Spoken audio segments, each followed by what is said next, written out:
বিয়ের সময় পাত্রপক্ষের একটাই দাবি ছিল, মেয়ের চাকরি করা চলবে না।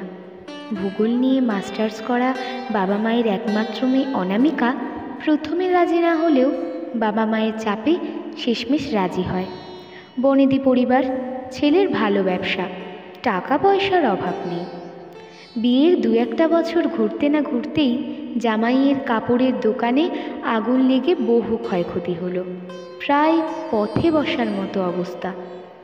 আমার তো খুব করুণ অবস্থা, তুমি একটু চাকরি বাকরির চেষ্টা করে দেখো না, ব্যবসাটাকে দাঁড় করানো যায় কি না, বলেছিল অনামিকার স্বামী অনিকেত।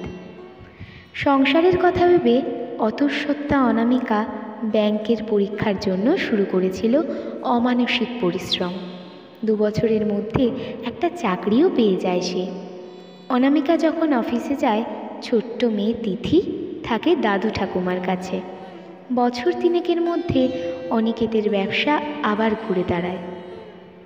রাত্রিবেলায় একদিন অনিকেত অনামিকাকে কাছে টেনে নিয়ে বলে, এবার চাকরিটা ছেড়ে দাও, কি দরকার আর, তিথিকে মানুষ করো, আমার ব্যবসাটা তো দাঁড়িয়ে গেছে।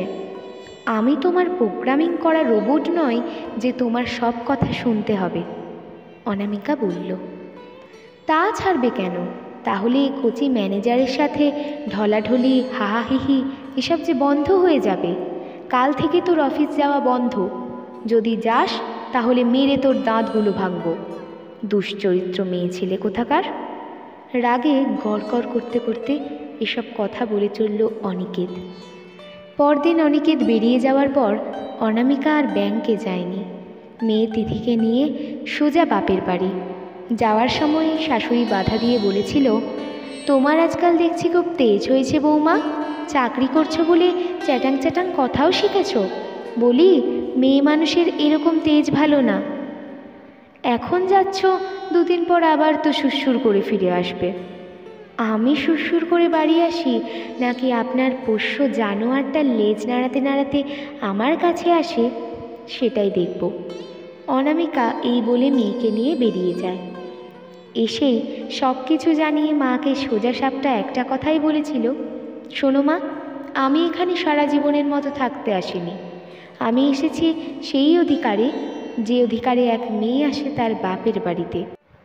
একটা ফ্ল্যাট বা বাড়ি ভাড়া দেখে তিথিকে নিয়ে চলে যাব। তোমাদের আমি একমাত্র মেয়ে, তাই তোমাদের দেখাশোনার দায়িত্ব পুরোটাই আমার। তোমরা আমার সাথে আসতে পারো, আবার নাও আসতে পারো, সেটা তোমাদের মর্জি। বাবা মা বুঝে গেছিল মানিয়ে নিতে হয় কিংবা মাথা ঠান্ডা করে আর কিছুদিন ভেবে দেখ, এই জাতীয় কথা বলে কোনো লাভ হবে না।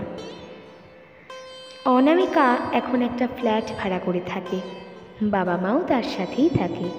অনিকেত 2-1 বার এসেছিল, কিন্তু অনামিকা ঘরেই ঢুকতে দেয়নি, শাসিয়ে গেছে, দেখে নেব। অনামিকা মেয়ে তিথিকে রোজ সন্ধেবেলা পড়াতে বসে। তার মেয়েকে বোঝায় শুধুমাত্র আর্থিক সচ্ছলতার জন্য নয়, স্বাধীনতা এবং আত্মসম্মানের সহিত সমাজে এবং বিশেষ করে পরিবারের কাছে মাথা উঁচু করে বাঁচতে হলে মেয়েদের স্বাবলম্বী হওয়া একান্ত প্রয়োজন, না হলে সারা জীবন কলুর বলদের মতন মানিয়ে নিতে হয়।